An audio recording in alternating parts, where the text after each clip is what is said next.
warahmatullahi wabarakatuh. Waalaikumsalam warahmatullahi wabarakatuh. Alhamdulillahirabbil alamin wal aqibatu lil muttaqin wala udwana illa 'alal zalimin. Asyhadu an la ilaha illallah wahdahu la syarikalah wa asyhadu anna Muhammadan abduhu wa rasuluh wa la nabiyya ba'dah.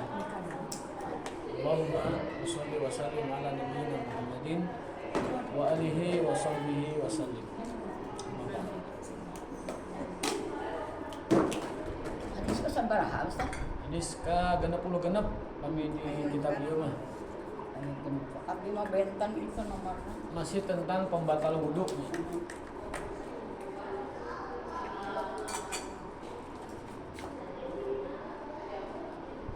Allahumma subhanaka la ilma lana illa ma 'allamtana wa 'allimna ma yanfa'una wa zidna ilman wa bayatina bil hasanah wa fil akhirati hasanah wa qina azabannar. Amin. Sekalian alhamdulillah kita masih diberikan kesempatan oleh Allah Subhanahu wa taala untuk para berilmi. Mudah-mudahan ini menjadi sarana kita berzikir kepada Allah Subhanahu wa taala dan menjadi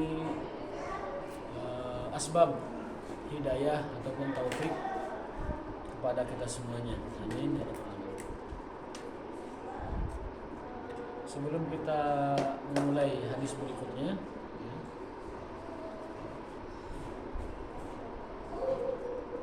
terlebih dahulu kita akan sampaikan beberapa hal yang berkenaan dengan kesempurnaan ibadah. Kenapa kita membahas fikih ibadah seperti ini lagi?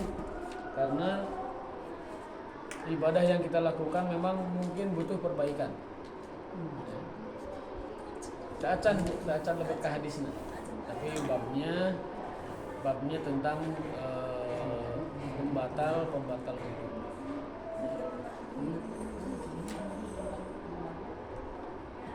Jadi tujuan kita belajar fikih seperti ini itu untuk mengoreksi atau untuk mendasari dari ibadah-ibadah kita. Kita tahu bahwa wudu itu merupakan pembuka sholat. Dalam hadis riwayat Ali bin Abi Thalib disebutkan bahwa sholat itu adalah miftahuha at-tahur.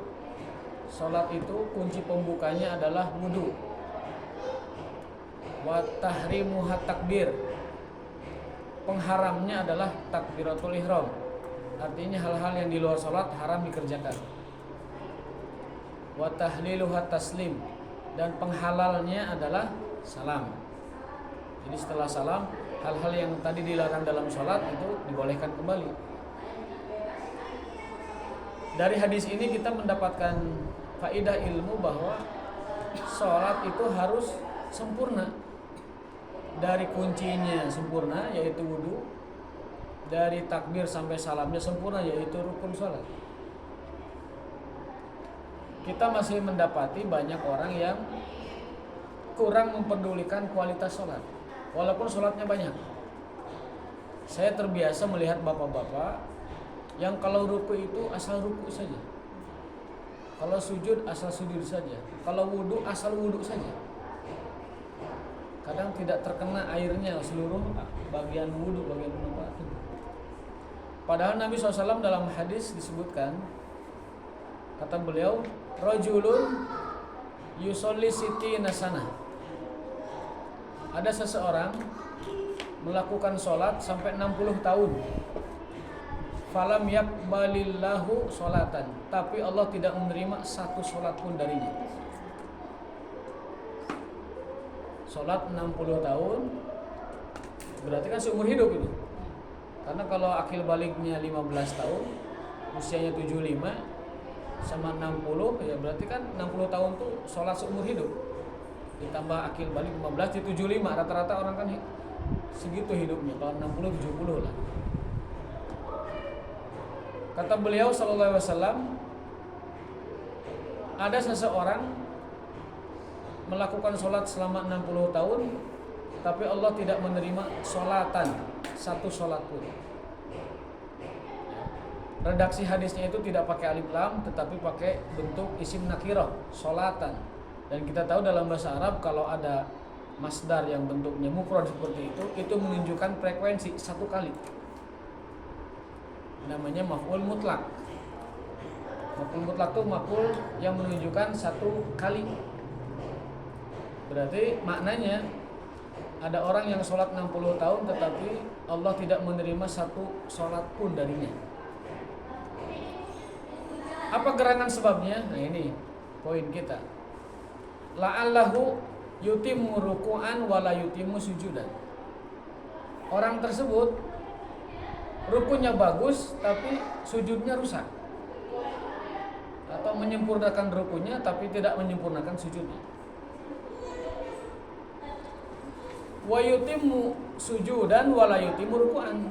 Bisa jadi sujudnya bagus, rukunya rusak. Padahal Nabi SAW itu kalau ruku itu saking lurusnya punggung beliau, kalau disimpankan gelas itu tidak akan jatuh. Nih, simpan. Ruku yang betul itu kalau gelasnya sampai nggak jatuh, saking lurusnya. Kita lihat orang-orang, karena saya yang sering lihat ya bapak-bapak, itu ruku itu asal gini aja, tidak berusaha meluruskan. Dan saya yakin bukan karena tidak mampu lurus, karena di posisi lain selain sholat bisa dia seperti itu. Seperti sedang mengambil apa, sedang membereskan apa, bisa ruku, bisa lurus. Kenapa pas sholat tidak? Berarti ini ada ilmu yang tidak sampai. Ada ilmu yang belum dia pelajari atau belum diajarkan ke dia.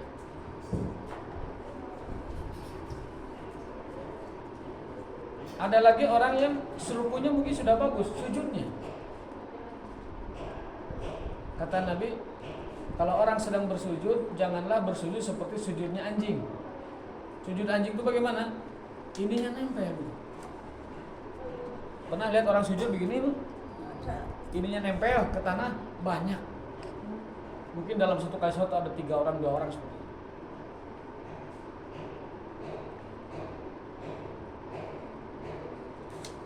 Dalam salam ada juga orang yang salam itu sekedarnya Assalamualaikum.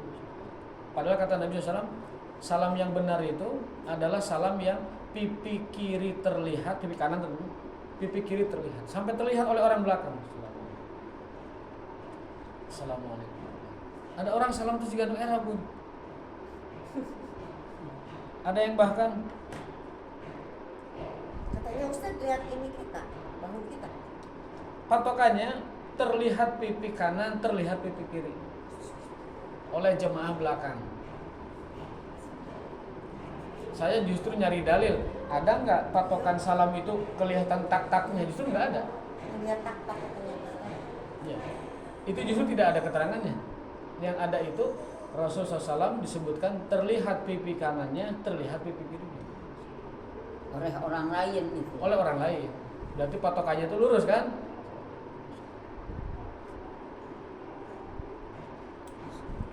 Makanya di dalam hadis yang sangat terkenal, judul hadisnya itu hadis pencuri sholat. Ada hadis namanya hadis pencuri sholat. Jadi kata Rasulullah SAW, seburuk-buruknya pencuri adalah pencuri sholat. Siapa pencuri sholat? Orang yang rukunya tidak benar dan sujudnya tidak benar, dan rukun-rukun yang lain tidak benar. Pernah kejadian ada sahabat Nabi melakukan sholat. Setelah sholat dia menyapa Rasulullah, Assalamualaikum ya Rasulullah. Waalaikumsalam. Tapi Nabi gak mau ngobrol dengan dia. Nabi mengatakan, apa bahasa hadisnya itu, ulangi sholatmu, ulangi sholatmu. Lalu dia sholat lagi 2 kali. Pernah dengar hadis ini ya? Pernah dengar hadis ini kan? Lalu orang itu sholat lagi. Kemudian setelah sholat dia salam lagi, Waalaikumsalam. Irji fasoli fa inna kalam tusoli. Ulangi sholatmu, kamu belum sholat. Sampai 3 kali orang itu mengulang sholatnya. Sampai akhirnya bahasa orang nama pundung. Tapi pundungnya sahabat kan pundung yang mulia. Bertanya, ya Rasulullah, apa salahku dari sholat ini sampai engkau menyuruh aku mengulang 3 kali. Alimni fama ahsana ghairaka, tidak ada orang yang lebih baik dari engkau dalam mengajari ilmu. Maka Nabi menjelaskan, kalau kamu sholat, takbir yang betul, ruku yang betul, sujud yang betul, i'tidal yang betul, dan seterusnya. Jadi bahkan sahabat Nabi sampai ada yang disuruh sholat 3 kali, dikoreksi sholatnya. Sayangnya di kita, orang-orang tidak mau mengoreksi sholatnya masing-masing. Kalaupun ada yang melihat sholat seseorang tidak sempurna, segan juga untuk mengoreksi sholat orang lain. Khawatir yang dikoreksinya tersinggung. Kalau di zaman Nabi, ada sahabat yang sholatnya keliru, oleh Nabi disuruh sampai 3 kali. Irji fasoli fa innaka lam tusolli. Ulangi sholatmu, sholat lagi. Ulangi sholatmu, sholat lagi. Ulangi sholatmu, sholat lagi. Sampai akhirnya dia minta diajari oleh Nabi, kalau sholat lakukan ini yang betul, tumanina dalam i'tidal, tumanina dalam sujud, tumanina dalam ruku, tumanina dalam bacaan dan seterusnya. Nah, yang kita inginkan dari belajar kita itu adalah mengoreksi dan memperbaiki kualitas ibadah kita. Yang kebetulan hari ini temanya masih tentang bab wudu. Salah enggak? Masih temanya tentang bab. Kita lanjutkan bab wudunya, hadis nomor 66.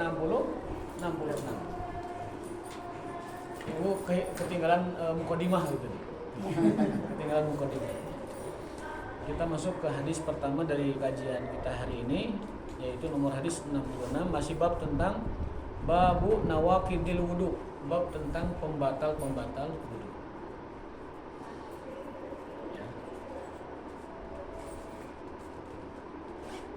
Di hadis ini pembatal wudu berikutnya adalah menyentuh kemaluan. Apakah membatalkan wudu atau tidak membatalkan wudu? Kalau membatalkan wudu, menyentuh seperti apa yang merupakan pembatal wudu, dan menyentuh kemaluan seperti apa yang tidak membatalkan wudu, baik kelamin dirinya maupun kemaluan orang lain. Barangkali kan kita lagi membersihkan anak, ya, mandiin anak atau bagaimana gitu kan, dan seterusnya. Atau mungkin mandiin bapaknya, ya. Kan kita tidak tahu ya, misalkan bapaknya lagi sakit, bapaknya lagi gering, lagi tidak sehat, dimandiin ya. Antolkin ibni Ali, dari sahabat Talik bin Ali radhiyallahu anhu, qala rajulun, diceritakan ada seorang laki-laki berkata, masastu dzakari, aku menyentuh kemaluanku. Au qala, atau dalam riwayat lain, ar-rajulu yamasu dzakarahu fi shalah. Seseorang, kalau tadi dia pengakuannya, aku menyentuh kemaluanku. Dalam riwayat lain ada orang cerita, seseorang menyentuh kemaluannya saat sholat. Saat sholat, mungkin gagaro, mungkin tidak sengaja, mungkin entah sebab apa. A'alaihil wudu'u, apakah harus wudu karena menyentuh kemaluan? Faqala Nabi sallallahu alaihi wasallam, la. Apa arti la? Tidak usah. Innama huwa bid'atun minka, karena kemaluanmu itu bagian dari tubuhmu juga. Seperti ramo, seperti telinga, seperti seperti halnya jempol, seperti halnya kaki, seperti halnya tuut, kemaluan juga sama. Dia anggota tubuhmu yang lain, nggak usah wudu. Tapi itu teh disengaja atau enggak? Belum selesai. Kan? Nah, jadi hadis ini disahihkan oleh Ibnu Hibban. Kesimpulan tegasnya, menyentuh kemaluan tidak membatalkan wudu, karena Nabi bersabda, kemaluanmu itu bagianmu.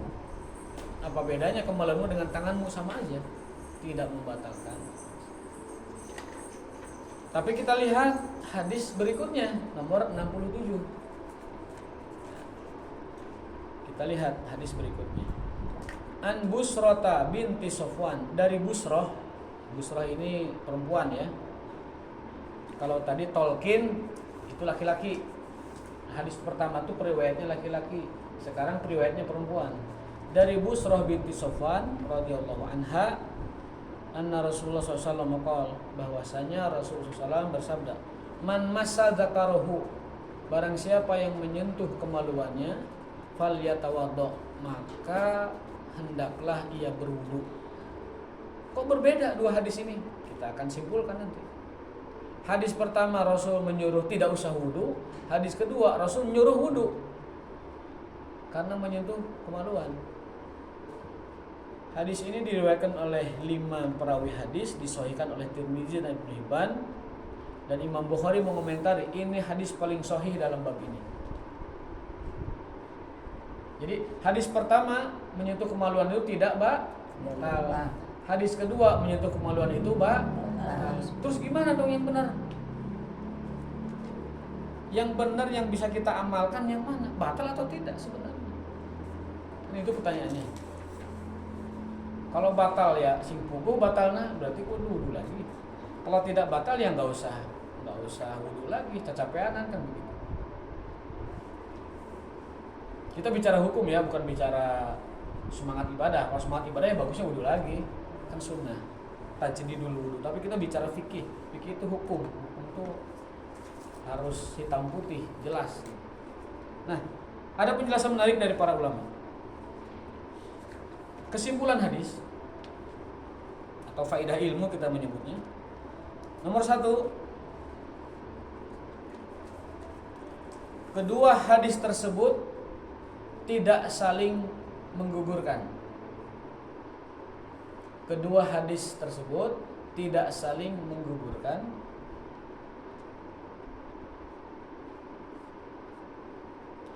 tetapi saling melengkapi.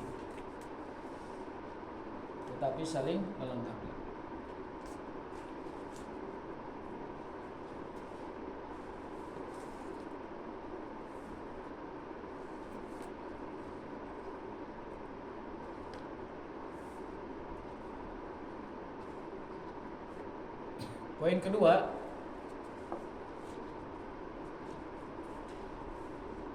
adapun hadis pertama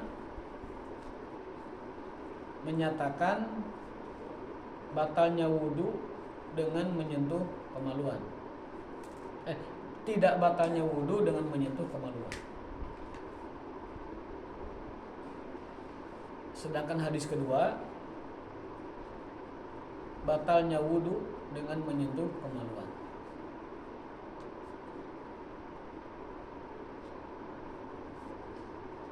Poin ketiga, ini kesimpulan terakhir ya hukumnya ya. Annahu yanqudul wudu'a idza massahu bila ha'ilin wa inna massahu bihailin lam yanqud. Kesimpulannya adalah jika menyentuhnya dengan penghalang maka tidak batal. Jika menyentuh kemaluan dengan penghalang tidak batal. Misalkan sarung, misalkan sapu tangan, misalkan juga yang lain pakaiannya, itu tidak batal. Adapun menyentuhnya tanpa penghalang maka membatalkan wudu sekaligus juga membatalkan sholat. Ya, kalau menyentuh kemaluannya dengan tanpa penghalang, langsung kulit bersentuhan dengan kulit, maka itu membatalkan wudu dan juga membatalkan sholat sekaligus.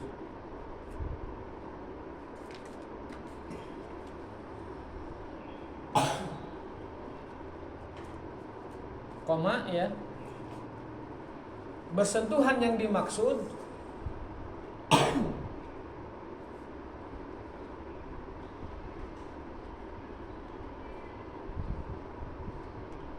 adalah bersentuhan atau menyentuh dengan syahwat. Inna massahu bi syahwatin yang qudul wudu'a wa massahu biduniha la yang qudu wal jamul akhir aw jahu aqrab dalika anna dzakar qit'atu bid'atu minka famadama anna lamassa massun adi lam yusahibu syahwah wa wujud lana. Nah, ini pendapat terakhir ini kalau menyentuh kemaluannya dengan syahwat itu batal. Kalau tidak dengan syahwat tidak batal. Nah, yang terakhir itu mah kasih keterangan. Kasih keterangan itu pendapat dari dari mazhab Hanbali.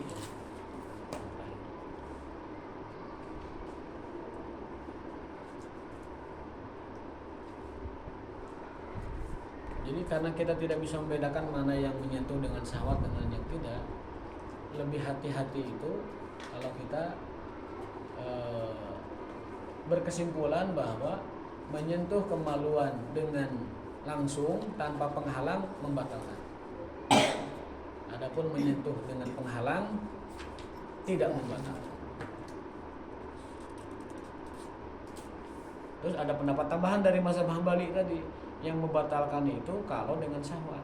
Kalau tidak dengan syahwat itu tidak membatalkan. Mau ada penghalang atau tidak pun Mau gitu. ada penghalang atau tidak penghalang itu membatalkan. Jadi yang terakhir itu pendapat dari mazhab. Jadi berarti ada dua itu ya, ada dua poin hukum berarti. Yang pertama itu menyentuh tanpa penghalang itu batal. Yang kedua menyentuh dengan syahwat itu batal. Jadi ada dua poin. Tapi kalau kan disentuh sama suami, kan kitanya mah nggak punya syahwat, tapi suaminya mah nggak bakat nyentuh kayak gitu. Jadi kitanya bakal nggak yang disentuh? Kalau tanpa penghalang Ya, atau dengan penghalang tanpa. ya batal. Walaupun kita nggak. Walaupun kitanya enggak. Karena tadi menyentuh tanpa penghalang.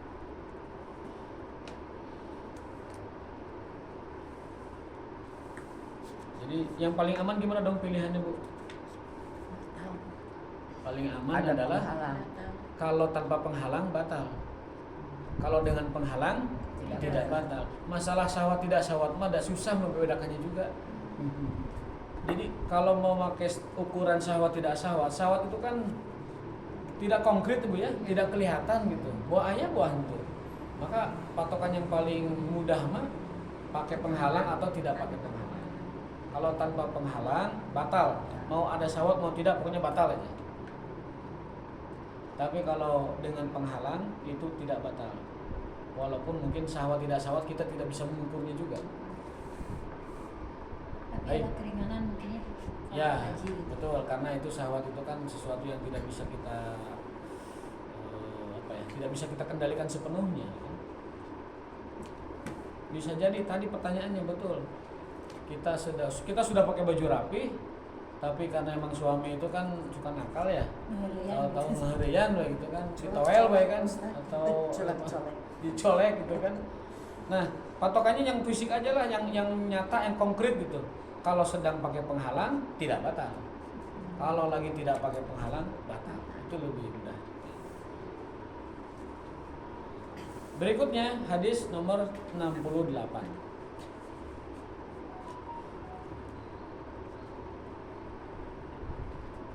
Ini hadis tentang batalkah keluar sesuatu saat sholat.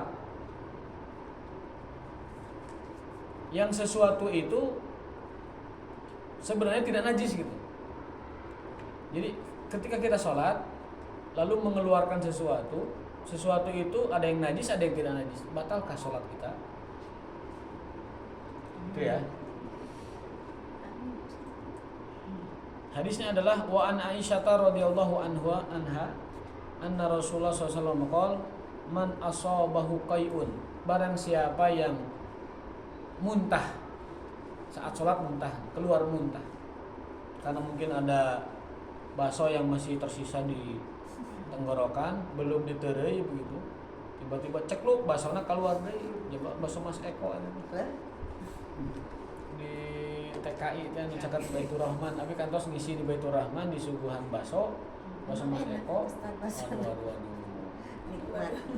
Sanes nikmat itu ngantrina itu ngantri gila-gilaan ya. Banget ngantrinya itu. Kalau tidak ngebet banget mah mendingan enggak usah. karena waktu habis pakai antrian. Tapi kalau ngebet banget ya taruhlah itu bagian dari perjuangan. Kalau saya waktu itu bukan bagian perjuangan, emang lagi ngisi sama DKM-nya, ngebahas heula. Jadi ya sekalian ngobrol dengan Pak DKM-nya. Itu enak Mas. Dan hari Jumat tutup, Ramadan tutup sebulan. Luar biasa ya. Kembali ke hadis, bukan ke bakso ya. Kembali ke hadis bahwa Aisyah meriwayatkan bahwasanya Rasulullah bersabda, "Man asabahu qain," barang siapa yang keluar muntah atau muntah ya, baik sengaja atau tidak sengaja, au ru'af ataupun dahak. Dahak kenapa bahasa Sundana? Rehak. Au kolas.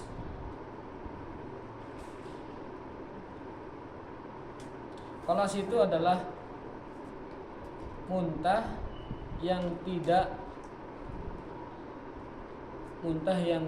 melebihi mulut. Apa ya, Pak? Apa itu artinya, Pak? La yazid an mil'il fam au duna, Pak.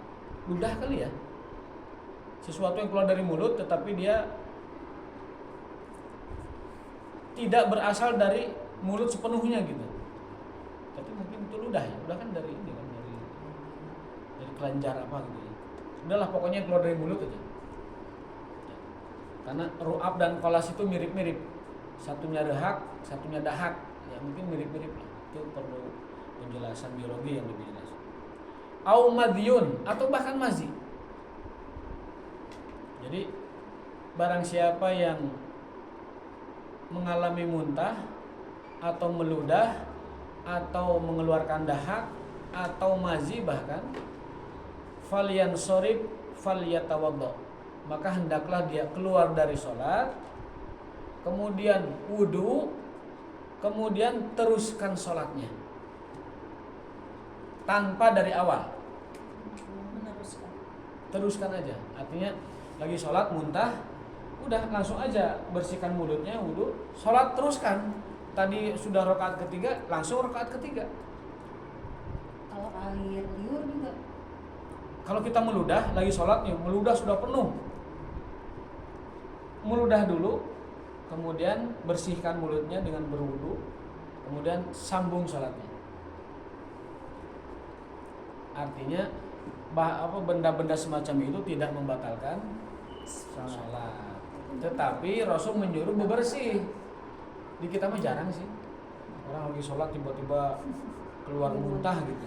Jarang gitu. Mungkin Nabi ini mengantisipasi kalau nanti terjadi pada umatnya.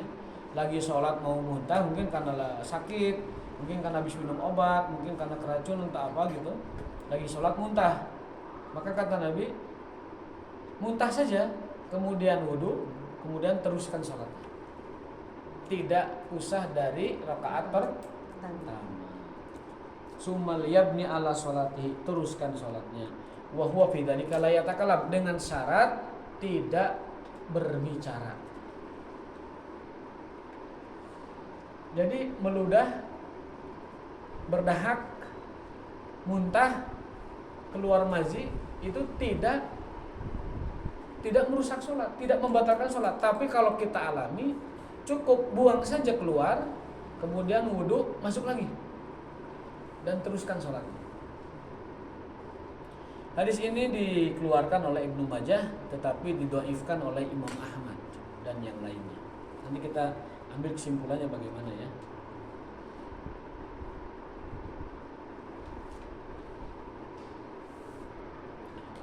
Ya dulul hadis bidhahirihi ala anna man asabahu qay'un aw ru'afun aw qalasun aw madhi fa huwa fi shalah fa alaihi an yansurifa anha summa yatawadda summa liyabni ala salatihi wa yutimmaha.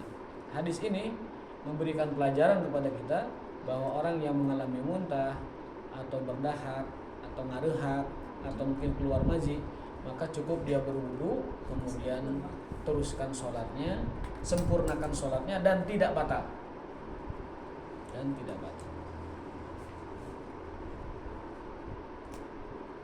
Kenapa mazi juga dimasukkan ke dalam situ? Kenapa dimasukkan mazi? Karena mazi itu keluarnya tidak membatalkan wudu, tetapi barangnya itu najis. Mazi itu berbeda dengan mani. Mani itu keluarnya mewajibkan mandi dan wudhu, tetapi bendanya tidak najis. Paham ya? Jadi mani itu bendanya tidak najis, tapi mewajibkan wudhu dan mandi besar. Kebalikannya mazi. Mazi itu bendanya najis, tapi keluarnya tidak mewajibkan mandi. Hanya wudhu saja kalau dia mau sholat itu juga, tapi tidak menyebabkan dia hukumnya janabah, tidak menyebabkan dia orang berjunub. Hanya disuruh suruh wudhu aja kalau mau sholat, seperti batalnya. Jadi waktu itu aja gitu. Waktu itu aja. Gitu, waktu itu. Kalau nantinya seperti kita sholat zuhur, nanti sholat maghrib sudah tidak usah karena kan sudah wudhu. Bersih aja gitu. Bersih. Jadi mazi itu status orangnya bersih. Hanya saja kalau mau sholat atau meneruskan sholat, wudhu lagi. Ini perlu dipahami nih, perbedaan mani dengan mazi. Kalau mani itu yang kotor itu keluarnya, bukan barangnya. Sehingga dia wajib mandi, wajib wudhu, mandinya juga mandi besar, janabah. Kalau mazi berbeda, mazi itu keluarnya tidak merusak, tidak menajiskan orangnya, tidak menajiskan juga hukumnya, tidak menjenabahkan, tidak menjunubkan. Tapi kalau mau sholat dia perlu faliyatawaddo.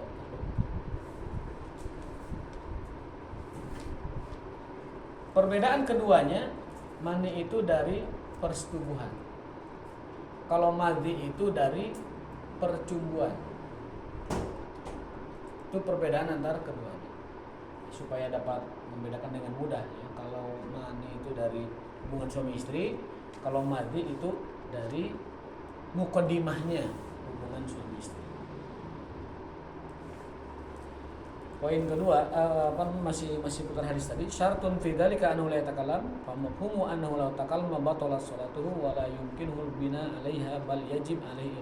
Tapi kalau sudah muntah, sudah berdahak, kepotong sama ngobrol, maka batal salatnya. Batal salat. Jadi bukan itu, tapi kita ngobrolnya yang membatalkan. Ngobrolnya yang membatalkan salat. Keluar mazi tidak batal, dahak tidak batal, rehak tidak batal, ludah tidak batal, muntah tidak batal. Salatnya itu tidak batal. Yang batal justru kalau ngobrol. Umpamanya sama teman, saya ini ngarehak gitu. Batal. Ya, batal ya. Batal. Tapi kalau ngarehak kemudian bebersih sholat lagi itu sah, boleh. Jadi Ustaz kalau berdahak nih, itu kita harus menghentikan sholat dan berwudu. Kalau terganggu hentikan sholat dan diteruskan, tidak usah dari awal lagi.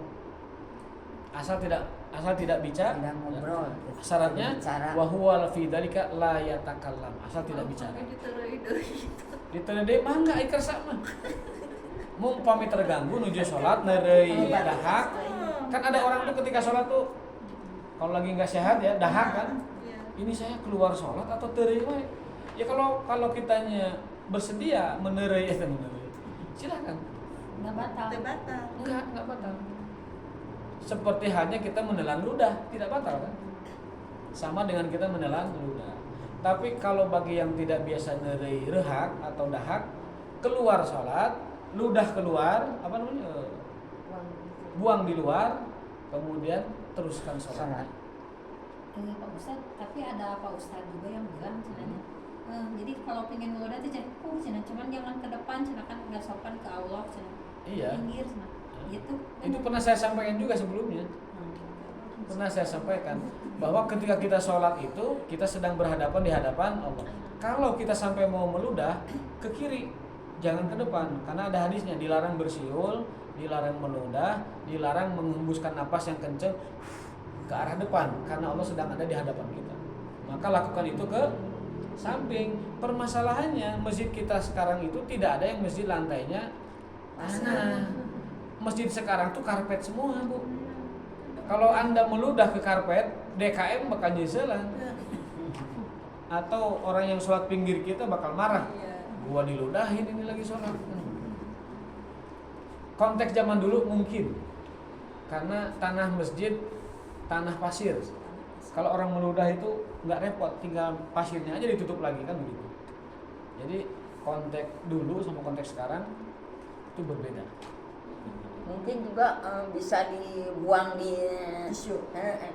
tisu Orang-orang apa, Arab. kalau di mukena kita gitu di Ya. perusahaan gitu ya. Orang-orang Arab, para masyayikh itu, para syekh ya, itu kalau ketika sholat ingin berdahak itu ngambil tisu, dibuang di tisu.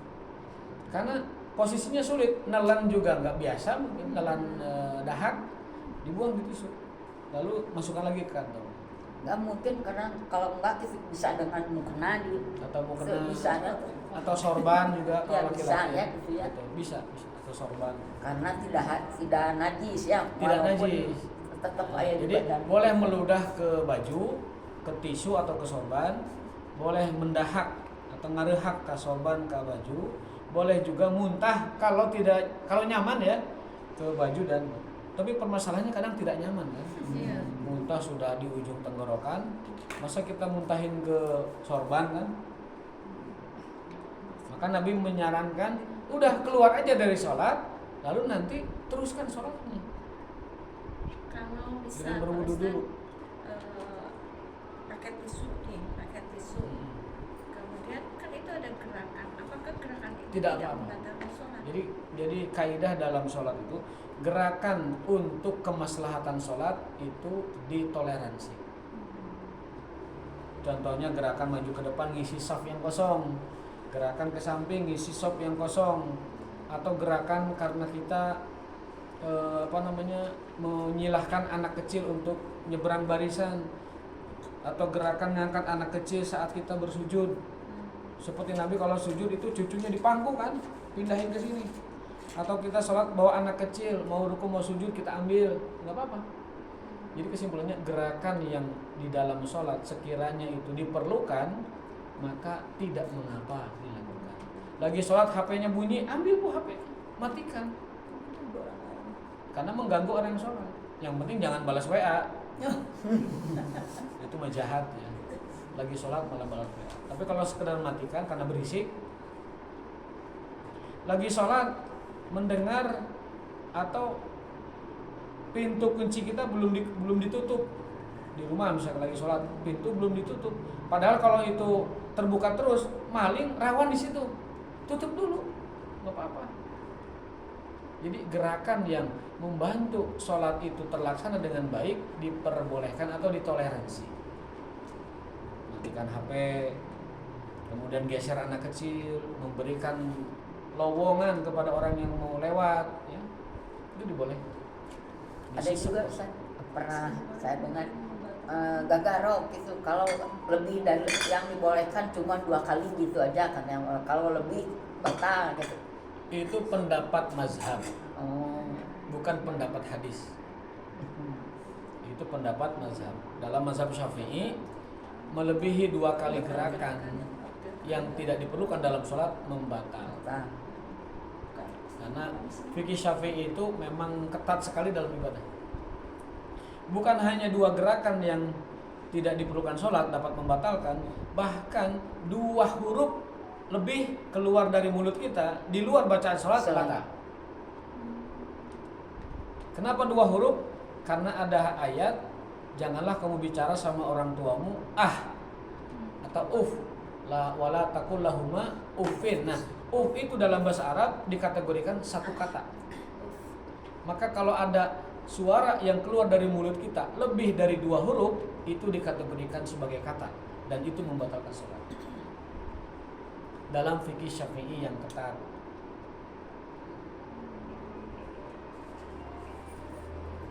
Dalam fikih lain tidak.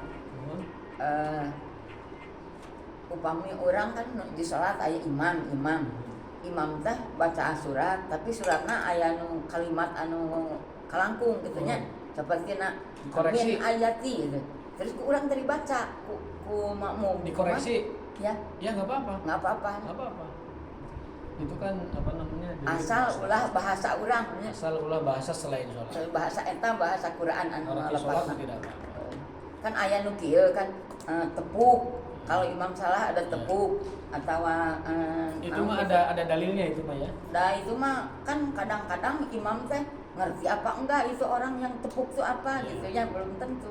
Jadi Kalau salah ngoreksi, kita apa namanya? diungkapkan mungkin Ngoreksi imam yang keliru itu kan kalau laki-laki itu subhanallah. Kalau perempuan dengan ya menepuk dan subhanallah ya. Saya memahami kenapa Imam Syafi'i begitu ketat dalam sholat, bahkan 2 huruf saja lebih ya bisa membatalkan. Karena kalau itu tidak diketatkan, khawatir orang itu heureuy dina sholatna. Saya curiga Imam Syafi'i mengetatkan sholat itu tujuannya itu gitu, supaya orang tidak heureuy. Karena faktanya di zaman Nabi ada orang lagi sholat bersin, Muawiyah tuh yang bersin, radhiyallahu anhu bersin. Alhamdulillah lagi sholat, temennya yarhamukallah gitu. Dia tarik. Setelah Rasul selesai, Rasul nengok ke belakang.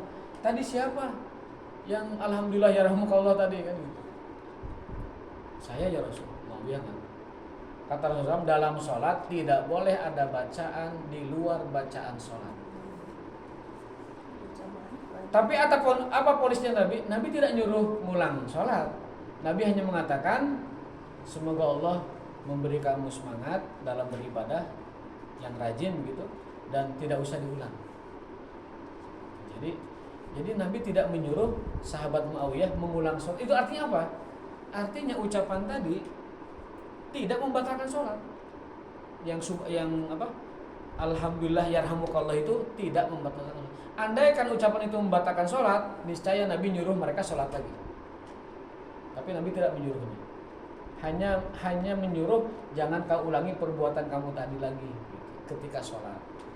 Tapi sholatnya diterima, artinya sah. Itu masalah. Jadi saya yakin Imam Syafi'i melarang orang berbicara bahkan hanya 2 huruf dalam bahasa Arab, demi kehati-hatian jangan sampai ada orang ketika sholat bercanda ataupun main-main dalam sholat. Kembali ke laptop, balik maning nang lab. Di hadis tadi bahwa orang yang ketika sholat muntah, berdahak dan lain sebagainya, atau bahkan mati sekalipun, itu boleh keluar dari sholatnya, tetapi nanti dengan syarat tidak berbicara, dia boleh melanjutkan sholatnya kembali.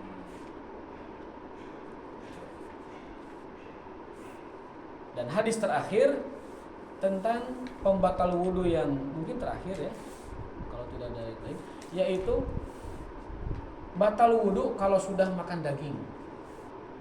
Jadi makan daging itu membatalkan wudhu. Tapi daging apa yang membatalkan wudhu? Apa semua daging? Atau daging tertentu? Kalau tertentu daging apa saja yang kalau dimakan dapat membatalkan wudhu? Jadi kita punya 3 poin nih pembatal wudhu. 1, menyentuh kemaluan. Yang kedua, berbicara ya, saat sholat. Yang ketiga adalah makan daging. Tapi daging apa nanti kita jelaskan. Videonya jangan dipotong, makan daging batal sholat. Oh, Ustaz sesat. Kita belum jelaskan daging apa. Bismillahirrahmanirrahim. Wa an Jabir bin Samurah, dari Jabir bin Samurah radhiyallahu anhu, anna rajulan sa'ala Nabi sallallahu alaihi wasallam, bahwasanya seorang laki-laki atau seseorang lah ya, bertanya kepada Rasulullah, atawadda'u min luhumil ghanam? Utawadda'u min luhumil ghanam, bisa juga dibaca seperti itu. Apakah aku harus berwudu kalau makan daging kambing? Qala in syi'ta, kalau kamu mau silahkan. Qala atawadda'u min luhumil ibil? Lalu bertanya lagi, apakah aku harus wudu kalau makan daging onta? Qala ya, harus wudu. Jadi ketika Nabi ditanya apakah wudu karena makan daging kambing, Nabi menjawab, kalau kamu mau silahkan. Terserah. Apakah aku wudu kalau aku makan daging unta? Ya, kamu harus wudu. Hadis diriwayatkan oleh Imam Muslim. Berarti onta yang harus wudu. Nah, jadi makan daging yang membatalkan itu kalau daging onta. Apa alasannya? Alasannya adalah kata para ulama bahwa daging onta itu mewariskan sifat kesombongan. Karena onta itu adalah binatang yang cukup sombong dan angkuh. Ya. Jadi onta itu binatangnya sombong, Bu. Kenapa? Karena onta itu simbol kemewahan. Orang dulu kalau punya onta itu sudah punya mercy di dunia itu. Apalagi onta merah itu mungkin zaman sekarang itu mercy yang kelas atas lah ya. Makanya ada hadis Nabi, kamu dapat mengajak seseorang berbuat baik itu lebih baik bagimu dari sedekah onta merah. Jadi kalau kita bisa ngajak orang ke majlis taklim aja seorang, ayo kita ngaji satu orang aja. Itu kata Nabi, lebih baik bagimu dari kamu mendapatkan onta merah. Khairun laka min humrin ni'am. Nah, onta merah itu di kala itu, di zaman belum ada Toyota, Suzuki dan Honda, itu yang paling keren itu dulu kendaraan itu onta merah. Yang naik itu para sultan, para pembesar dan yang keren-keren. Pokoknya orang kalau punya onta itu udah mewah dan hebat lah. Yang menengahnya itu adalah kuda. Yang biasanya adalah kambing. Jadi kalau udah onta itu luar biasa. Ada hadis, Bu, ada hadis. Nasihat Nabi kepada Ummu Hani. Ummu Hani itu putrinya Abu Thalib. Ummu Hani binti Abi Thalib, udah tua. Ketika Ummu Hani bertanya, "Ya Rasulullah, aku ini sudah tua, ini kabir tuh, wadu'ibtu, dan aku sudah lemah, sudah tidak bisa apa-apa. Tunjukkan padaku amalan yang pahalanya gede, wa ana jalisatun, dan aku cukup duduk-duduk saja." Jadi pahala gede bari ucang-ucang angge. Terang ucang angge duduk aja, tapi amalnya gede. Ini babnya tentang onta nanti. Kata Nabi SAW, "Na'am, ada." Pertama, sabbihillah, lakukan tasbih 100 kali. Baca tasbih 100 kali. Fa innaha ta'dilu mi'ata raqabah, karena tasbih 100 kali itu setara dengan membebaskan budak 100 orang. Kita tahu satu budak itu setaranya dengan puasa 2 bulan, ya kan? Kalau 100 budak berarti 100 kali 2 berapa? 200 budak. Membaca tasbih 100 kali setara dengan puasa 200 bulan. Ini hadis ada di riwayat Ibnu Majah dan Imam Ahmad. Silakan cek di Google. Hadis Ummu Hani. Yang kedua, Ummu Hani, lakukan olehmu baca tahmid 100 kali. Ini di luar takbir tasbih tahmidnya salat ya, di luar yang baca salat, beda ini. Ini zikir mutlak. Zikir yang tidak dibatasi waktu dan bilangan. Artinya lebih juga boleh. Bacalah olehmu tahmid 100 kali. Hamidi wahmadi mi'ata marrah. Fa innaha ta'dilu mi'ata faras fisabilillah. Karena membaca tahmid alhamdulillah 100 kali itu pahalanya, kebaikannya setara dengan memberi atau membelikan pasukan mujahid fisabilillah 100 ekor kuda. Jadi mulai jihad, orang tuh bisa nyumbang nyawa, tuh bisa nyumbang badan, adalah saya menyumbang logistik aja. Itu sama dengan menyumbang 100 ekor kuda untuk jihad fisabilillah. Alhamdulillah 100 kali. Yang pertama tadi apa? Subhanallah 100 kali. Nukatilu alhamdulillah. Nuka opat. Wakabbiri. Ummu Hani, bacalah olehmu 100 kali takbir. Fa innaha ta'dilu mi'atan naqah, ini karena membaca takbir 100 kali setara dengan sedekah 100 onta. Nah ini onta nih, saya ingat onta, ingat hadis ini.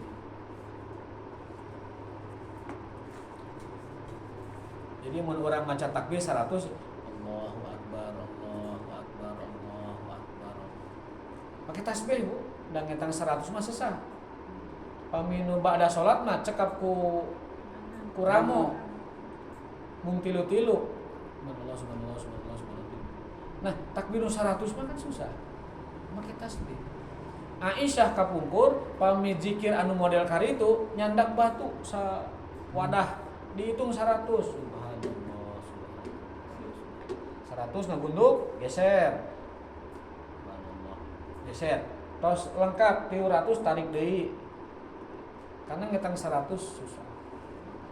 Maka para ulama seperti Imam Syaukani, Imam Ibnu Taimiyah, Imam Utsaimin membolehkan zikir mutlak pakai tasbih. Jadi nyandak tasbih anu 100 isina. Ulah nyandak nu 30 mah justru sunahna make tangan. Ari nu seueur kieu mah para sahabat nyontohna make batu. Batu ayeuna kan sesah di talian, Bu. Di tasbihan.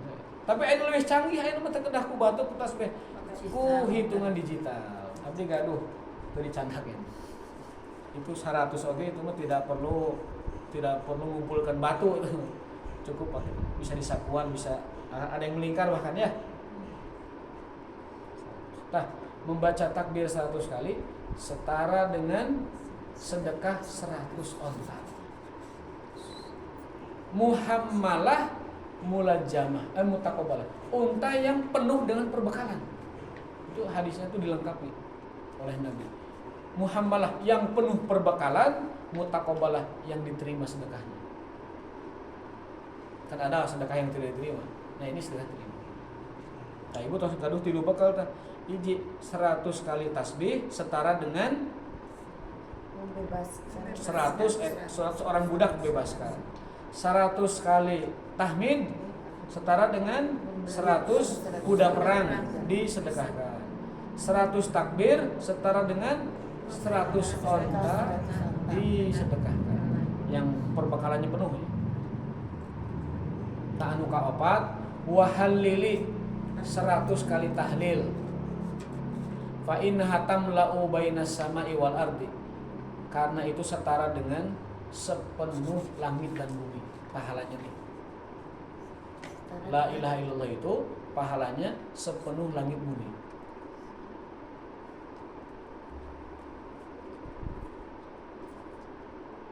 Di akhir hadis Nabi mengatakan, Ummu Hani, tidak ada yang dapat mengalahkanmu dalam pahala kalau kamu baca itu, kecuali kalau ada orang membaca lebih darimu.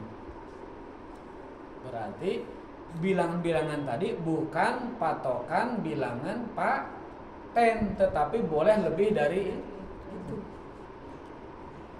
Jadi kesimpulan nama mun macan dengan soko 80 nya ontan lagi 80. Kalau bacanya cuman Allahu Akbar 80 nya berarti kudana oge ngan 80. Kalau baca subhanallahnya 80 berarti budaknya pun yang dimerdekakan hanya 8. Tah itu namanya amalan gede bari ucang-ucangan angge. Kan ada kursi goyang gitu ya. Subhanallah. Tapi bacaan zikirnya yang betul, Bu, jangan kayak orang lembur subhanallah banloh. Itu mah tidak diterima zikir kayak gitu. Subhanallah. Kalau sekalian Pak, subhanallah, alhamdulillah. Boleh. Boleh. Tapi di hadis ini sih dibuat terpisah ya. Ada lagi Allahu Akbar, barlo. Jadi barlo. Bukan Allahu Akbar, di barlo. Ada lagi hamdalah, harusnya alhamdulillah itu benar. Tapi dulillah. Dulillah mah tanya arti dulillah.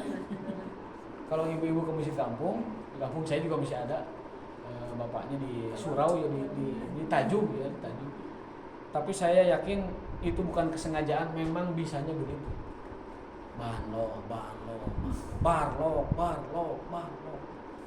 Ustaz, ini diamalkannya ya.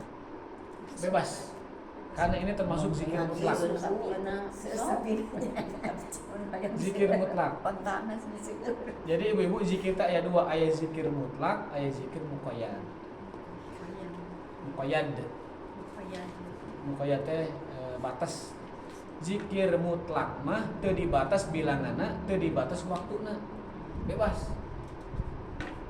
Tadi itu zikir mutlak. Mau pagi, siang, sore, malam, bari nyetir, bari gegeroh, bari masak, bari nyeuseum, bari alaju sinetron, ari tiasa mah gitu. bari mun di sawah bari tandur, bari ngoyos, bari rarambet, bari nuar cau. Nah, zikir mutlak. Mun bahasa Quran mah qiyaman wa qu'udan wa ala junubihim. Diri, duduk, tiduran berzikir. Zikir mutlak. Nah, anu kadua nami zikir teh zikir muqayyad. Zikir anu dibatasi ketentuanna. Ba'da salat 33 tasbih, takbir, tahmid ya. Atau zikir pagi petang 10 la ilaha illallah syarikalah, 10 shalawat, 100 istighfar. Itu zikir muqayyad, dibatasi bilangannya tuh waktunya. Nah, anu tadi mah zikir mutlak kategorinya, tidak dibatasi tempat dan bilangan. Yang sore apa aja Ustaz? Ya, Zikir sore. zikir sore tadi la ilaha illallah syarikalah 10 ya. Kemudian sholawat dalam sehari itu 10. Berarti bisa pagi 5 sore 5 bisa juga. Dan juga ada lagi zikir yang khusus, amsayna wa amsal mulku lillah walhamdu lillah la syarikalah dan seterusnya. Tetapi yang paling mudah mah tadi la ilaha illallah syarikalah lahul mulku wa lahul qadir. Tapi semuanya teh utama itu. Ya. Zikir yang paling utama gitu. Zikir paling utama, semuanya utama zikir. Zikir muqayyad utama karena dia terikat dengan waktunya dan bilangannya. Seperti zikir ba'da sholat kan utama ya. Bahkan kalau kita belajar hadis, setelah sholat tuh yang dianjurkan tuh bukan berdoa, justru berzikir. Yang dianjurkan ba'da sholat berdoa, berzikir. Bukan berarti doa tidak perlu, bukan, perlu banyak, keperluan kita banyak. Keperluan orang seueur, tapi Nabi miwarang orang saat sholat mah seueurna zikir, sanes seueurna doa. Gitu. Semata-mata karena itu. Terus gimana kalau habis zikir doa? Nah, enggak. Tapi prioritasnya ba'da sholat mah zikir. Mun aya nu ngadoa setelah sholat, mah enggak. Tidak dilarang. Tapi kalau ditanya, penting mana zikir sama doa ba'da sholat? Kalau ba'da sholat mah yang dipentingkan itu adalah zikir. Karena Nabi nyontohkannya begitu. Dan menyuruhnya juga. Nah, kembali ke tadi bab ontanya. Jadi yang membatalkan wudhu itu kalau makan daging onta. Selain daging onta tidak membatalkan wudhu. Alasannya banyak, tetapi kata ulama, onta itu binatang yang angkuh dan sombong karena dia merasa mahal itu. Maka dengan berwudhu, mudah-mudahan efek dari daging onta yang membawa hembusan sombong itu dinetralkan, diminimalisir oleh air wudhu. Itu filosofinya begitu.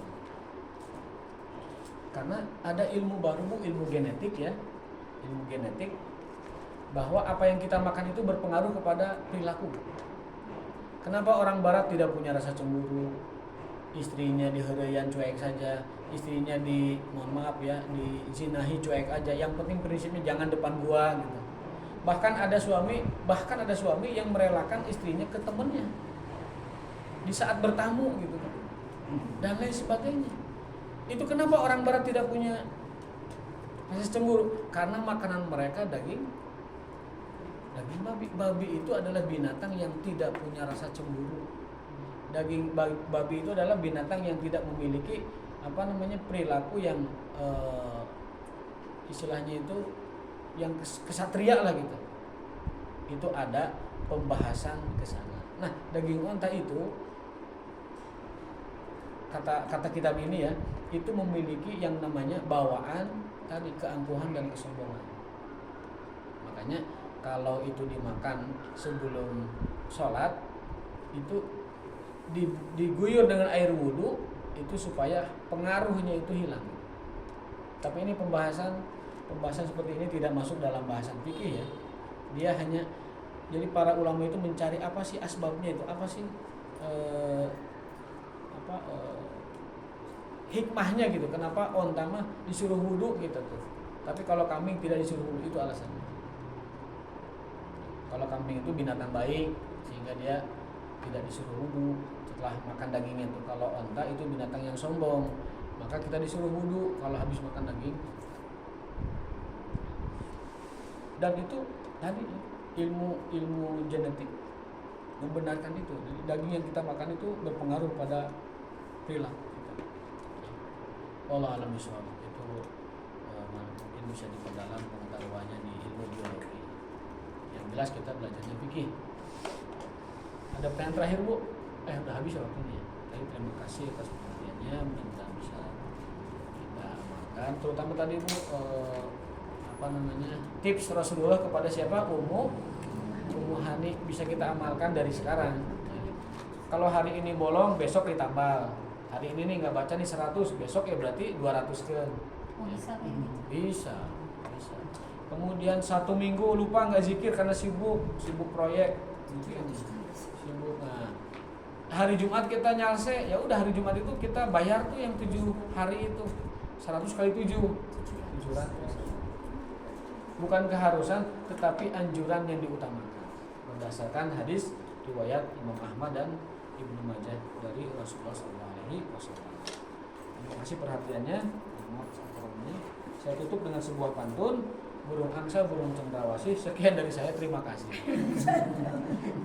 Subhanakallahumma wa bihamdika asyhadu an la ilaha illa anta astaghfiruka wa atubu ilaik. Assalamualaikum warahmatullahi wabarakatuh. Waalaikumsalam.